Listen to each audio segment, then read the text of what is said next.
Hi guys, it's Alyssa, and today we're going to talk about Lilith and how Lilith in your life, in your chart, actually is a lot like Coraline. Now, when I first watched Coraline, the movie, I was completely obsessed with the meaning behind it. Like, I wanted to know why it resonated so much. And I don't know if you've seen Coraline, you should watch it. You're going to get a big spoiler, but it's okay because maybe when you watch it, you'll be like, oh, this is really cool. It totally flows with this, and you might actually feel it too. There's something just very clever about the movie. And I know it's a book too, but this is specifically about the movie because the movie and what happens exactly in the movie lines up so much with this that I couldn't ignore it. And I'm not going to look at the book and think that that one was as perfect as the film was. The film is perfect. And let's go into it. So before we start, you need to know about the main characters and what they actually represent. We have Coraline, who is your sun sign, okay? And Coraline actually means like coral of the sea, which is cool or interesting because she is a girl, she's a woman. She is that life energy, and like Venus comes up from the sea, so she was very adaptly named. Adapt, is that the right word? There's a plane. Okay, the house that she lives in is her chart. Okay, and there's an attic and a basement. In the attic, Mr. Bobinski, he is Mars, okay? He's her Mars. Below her is a Spink and Forcible, and they both represent parts of Venus. Spink is more of the Venus that relates to Libra, and Forcible is more of the Taurus type Venus. She's a more stubborn one. Spink is the one who's more nurturing with the dogs. He has relationships with the dogs. Then we have her mother, who's the moon, and her father is Saturn. And Wyborn, YB. Wyborn actually means war bear, which is really weird because I like the idea that the fact that it's actually why born. Why were you born? And he represents the mind, okay? Coraline's mind that is somewhere else all the time. It wants to be somewhere else.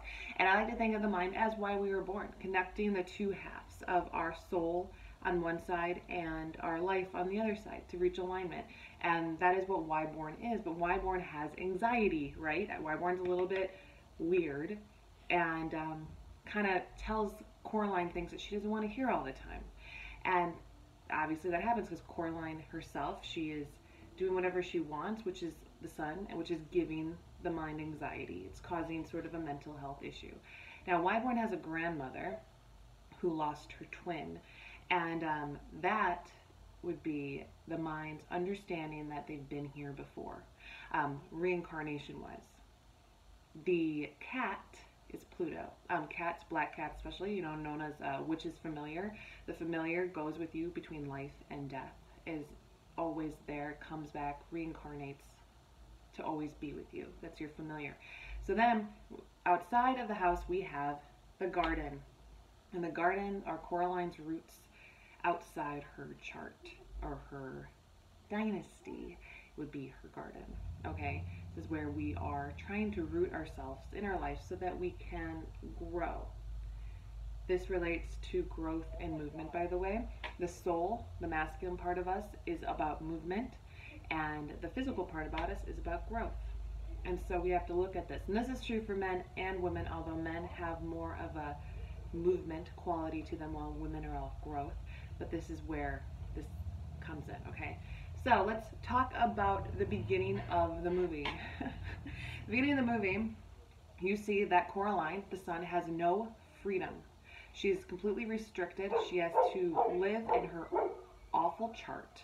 She doesn't like her house, her chart at all, which nobody does. Everyone comes to me and is like, what about my chart? It's like the worst thing ever. She just feels like it's disrespecting her. Her authority figure, her Saturn, is isolated and a workaholic. It has to work because if it doesn't, it can't pay the bills. It can't do what it needs to do. It's very tired and depressed, okay? Her moon is actually playing, her mother is actually the more authoritative one. She's the one who is telling her you can't do these things, and you can't do them because your father and I are very busy. So her emotions are too busy. Her emotions are yelling at her, like, you need to stop doing all this stuff. We have things to do, okay? So her emotions have issues, is really what that's saying. Her moon sign has issues. She has deep rooted issues, and her Saturn, and all she can do is work. So then you have she goes up to see Mr. Bobinsky, and he's the Mars energy, right? But he's old, he's tired, and he's a little delusional, okay? He wants to do this thing with mice, but he can't. He has, these mice don't do anything, and he's just sort of crazy and does whatever he wants to. So her Mars is out of control energy. And also doesn't listen. Mars doesn't listen, right? He can't say her name correctly. Keeps calling her Caroline. Most people do. The mind doesn't also. Mind is like, I don't know who you are. Which is interesting. I mean, there's all stuff to like think about. But her Venus energy, she goes down there, and Spink and Forcible are obsessed with nurturing energy. They're obsessed with fate, and they're obsessed with their youth, like their beauty that they were once. But they are not anymore. So her Venus is ugly. It's gross. It lives in her basement. That's like, it's kind of smelly. Like there's something about it that is like gross. Like it's just nasty. Like they live in a nasty cesspool of grossness, and they are surrounded by their dead dogs, like their dead nurturing abilities, like these things that follow them throughout life. And so you can see that Coraline's house is falling apart. Her chart is falling apart. She doesn't have any control over any of these things. They're just awful things around her, and she wants her life to be better, right?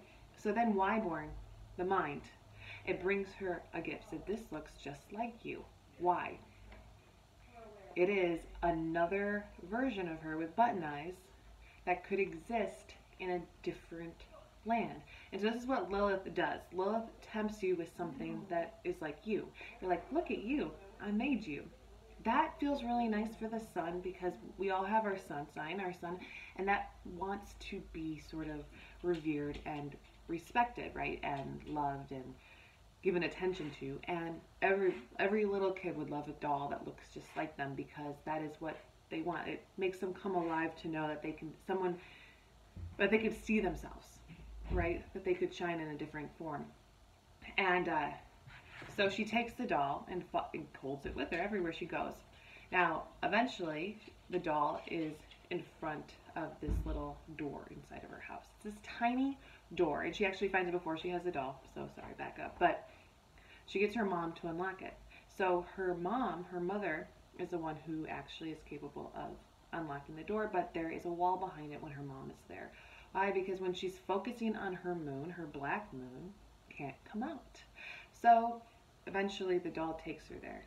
So following herself, her selfish needs, she goes to find that door, and it's open. Okay, she goes through it, and it's this magical world that her black moon, her other mother, which is what she calls herself, has created for her. So here's her other mother, her black moon, not her moon. And her black moon does everything the way Coraline wants it to be. She gives Coraline the life she wants. The problem with her life, actually, is that there is too much sugar and there's no substance, okay? It is like pop music.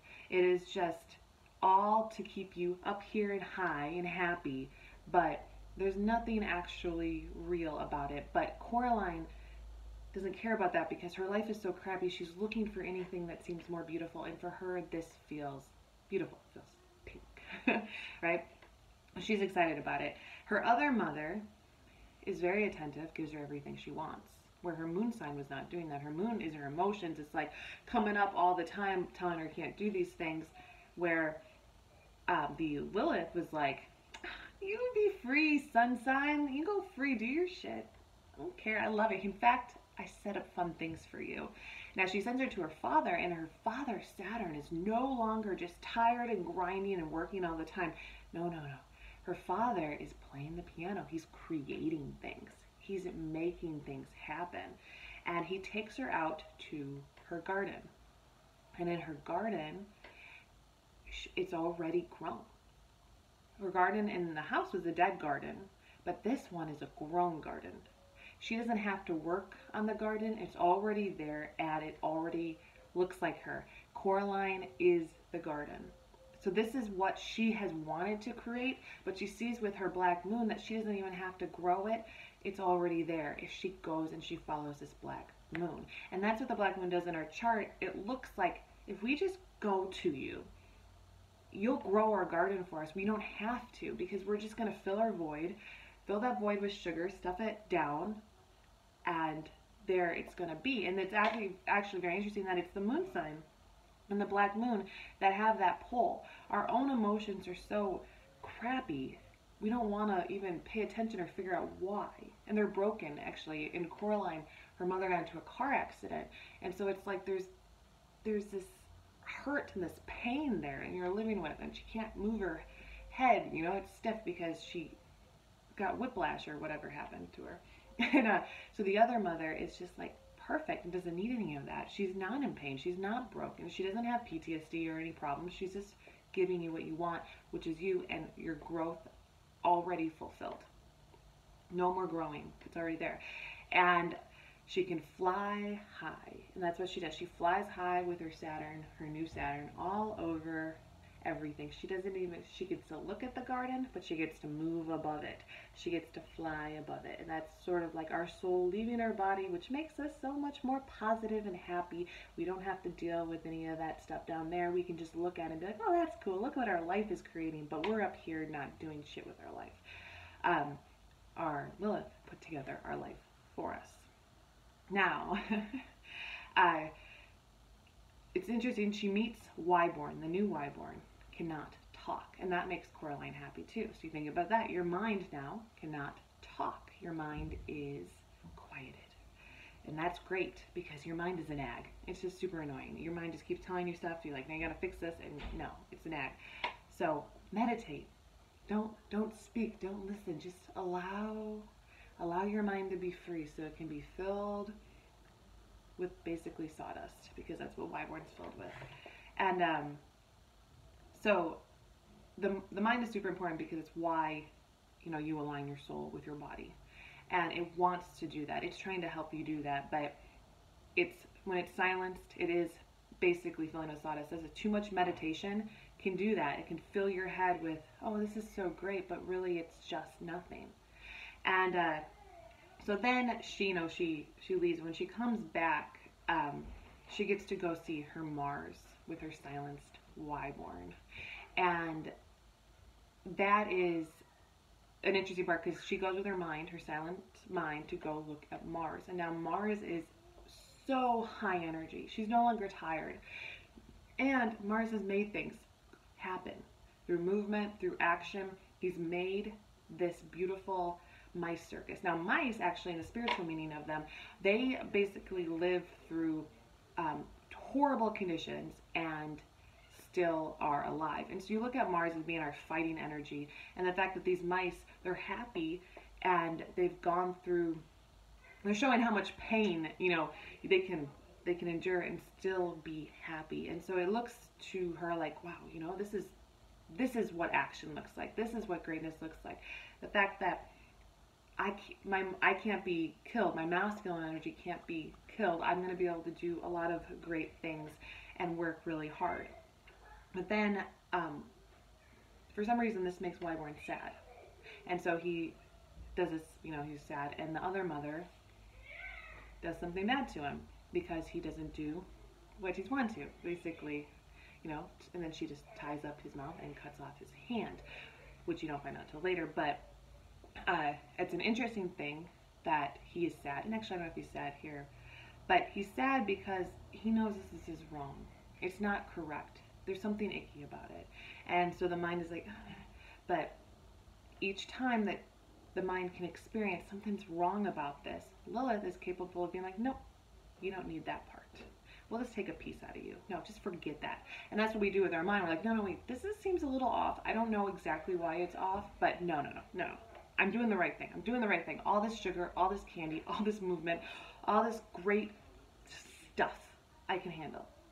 And so they go to the basement now. And the basement is no longer this gross cesspool of feminine energy. It is now a beautiful show. Because Venus likes to put on a show. And so what do they put out? First, the dogs are all there. And this nurturing energy, this instinctual energy is all there. And it's not dead. It's alive. The instinct is alive and well. And you're watching, first you're watching Spink be the siren. The Libra is the siren, taking one from one world and bringing it down into the water. And then you have Forcible, being the Taurus Venus, and she represents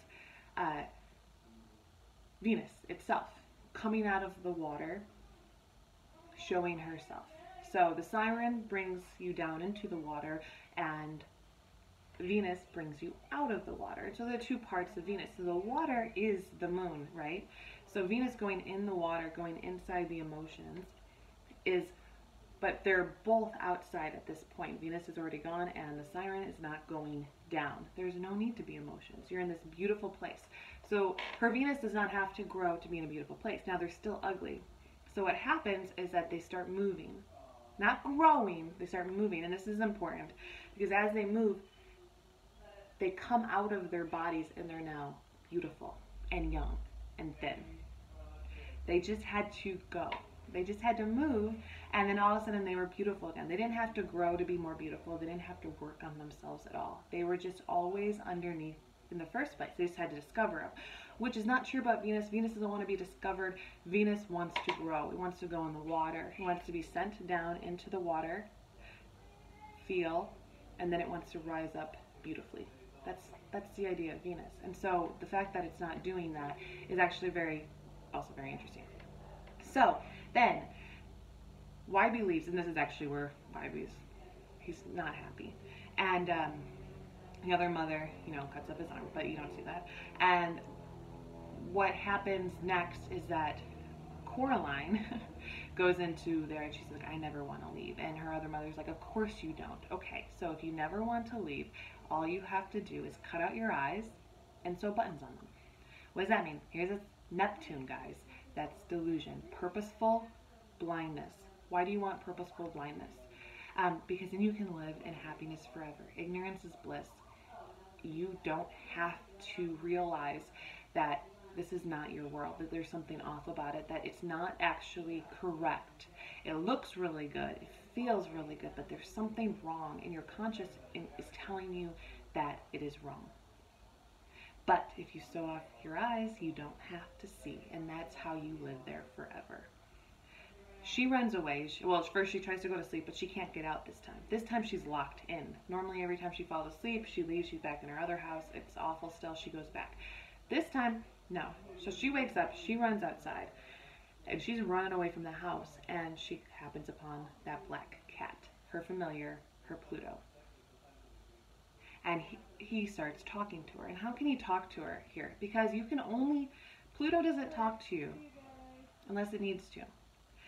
Pluto is your power. And if you start to lose power, that's when Pluto talks to you. Because it's not something that happens all the time where, you have to all of a sudden take your power back, right? It's only in death and life. Like when you're being subjugated to something. So, my dog's right here. Hey, Polly, want to go? We only want to see you. Hey, dog, he's here. Sorry, Paula. Okay. Just go in your crate. He's tip-tapping. Okay, so here, my eye is twitching too. This is great. Okay. So, the cat talks and explains to her that she might want to eat her life up. I said, why would she want to do that? I'm like, I don't know. Why does anyone want to do anything? You need to sort of take a stand. You need to get out of here. And so she gets locked up. She gets back to the house. She's thrown into the lock because the other mother won't let her leave. The other mother tries to make her feel guilty. I gave you all these great things, and this is how you repay me, by being a bitch? Which is how you feel too when you start being like, wait, now I'm running away from delusion. Am I crazy? Am I the crazy person for running away from delusion? That is a thing that happens. We start being like, wait, I don't know. Should I have blinded myself? Should I have blinded myself? Do I know too much? I don't know. I might have been wrong. And so you get put into this position where now you have to be locked up in your own head. Like, what am I doing? What is wrong? And when she does that, she meets the souls of the other children who have died by the other mother, and says that she does indeed eat up their life. It doesn't matter what they do. They sew the buttons on the eyes, and she will eat up their life. She's a vampire. And, she's a spider, which She's in like a black widow. She's going to kill you. And YB saves her because the mind can save still. And the mind's all broken up, can't talk, no hand, but says, go. You have to go. I can help you out of here. I'm going to get torn up a little bit more. I might die and I might have to be reborn, but you need to leave. So the mind saves you, because the mind always does save you. That's why mental health things happen. We split. We have mental health splitting, but it's saving us from the traumatic turmoil that could be or that we might have experienced. And so she goes out, but then here she finds out that her mother and her father are gone. They have been now entrapped. And what does this mean? Her Saturn and her sun, or her moon, are now basically going to be destroyed by Lilith. And she has to decide, does she want to go back and get them? She could have a clean slate. She could start over and maybe, make her moon and her Saturn better. But she loves what she had. Granted, if you think about this as real mother and father, then you're like, what is that? But sometimes you have to part ways with your own mother and father to realign yourself with your true moon and Saturn and what they want for you, your real authority, what time is really asking of you, and what your moon, your life energy, is asking of you. And it might be different than what you think, like what is actually happening. The truth of the matter is that Coraline has been entrapped through the entire film. She lives a bad life inside of her chart. She could have a beautiful life inside of her chart, and part of it is shown to her, but it's wrong. And this is the thing that gets the most monarch mind control, okay? So now she gets up, she's like, I gotta go rescue them, because I don't know who I am without them. And she probably should have left them behind. So she goes back in and she has to cower to the other mother and play to her. So the other mother hides things in each one of these little areas. The first one, she hides a soul in the garden. And when she takes the soul out of the garden dies. So this piece of her that could have this great progressive life through her own growth and making herself something, it dies. Then she goes to Mars, and that he's already dead. Everything dies. They're all rats. They're not mice. They're disgusting. They're not something that can withstand all this pain. It's just garbage. So she takes the soul out of that. She takes the soul then out of her Venus. And that idea that she could have grown to be beautiful, gone into the water, come up, been beautiful, been full of her feminine self and her masculine self. She could have had those, but the soul is now gone from those. So she takes those all out, and she is able to, leave. The other mother's hand gets cut off, runs to this well, and she throws him down the well. And the well itself is so outside of everything.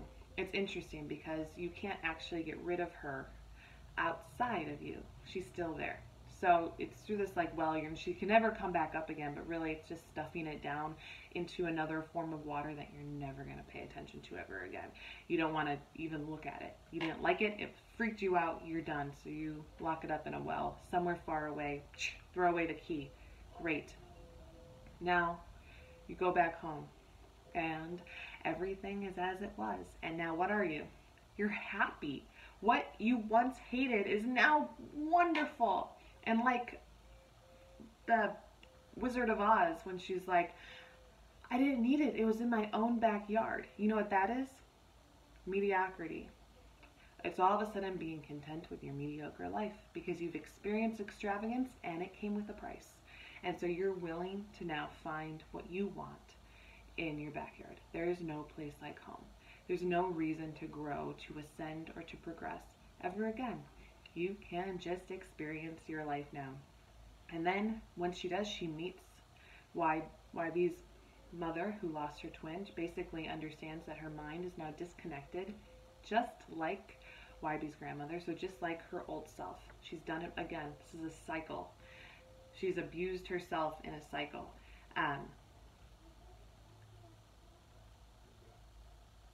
And then what they are doing now is actually very interesting. Everyone's out in the garden and they are watering it. She's growing her garden. She's now like, I'm going to put the work towards this life. I'm not going to create something new. I'm going to work on what is here. And as you go away from the garden, it's not Coraline's face that she's making, it is the other mother's face. The other mother has won. This is how monarch mind control works. This is how the Black Lilith works. So now you go back into your own chart, the way that it was before you tried for greatness, and you look at it and you're like, shit, I hate it, but it's all I got, so I'm going to make the most of it. And basically what you did was you fell asleep on yourself. And that is when your Lilith, your black moon, eats up your life. She ate up your chart. Now you are just content with your gross Venus and your disgusting Mars and your shitty mom and dad, your shitty Saturn and moon, who can't really do much of anything. And obviously Coraline herself, throughout the entire thing, she's a brat, because the sun is a brat. And so she can just be, maybe she's not a brat anymore. She doesn't want something better anymore. Because the sun is a brat. The sun wants something better always than what it has. That's why everybody hates their chart, because the sun is looking at it like, ugh, gross. Do something with this. But then she's not a brat. She's super happy with everything. And that's good, right? Or is it not? Because there's no more progression. There's nothing better. And here's the last clincher. You see the black cat. The black cat then disappears. What does that mean? It means you died. She successfully ate up your life. Your familiar is gone. You don't have anything coming back to your life anymore, because the familiar only comes to you when you're alive. And it's alive. If you die, you don't need your familiar. You're not here. Your life has been eaten up. You are now just content with mediocrity. And I tell you what, if you use your dynasty instead of your black moon, you will always make sure that your sun is shining. Because the dynasty comes to the best point of the moon where you could have your best life and you can progress and ascend and make your sun happy. And then you don't have to worry about your sun turning into an ego. It will be your heart where you can create from all of your planets and all of your charts. And it'll be beautiful. And that is how Coraline works with your black moon.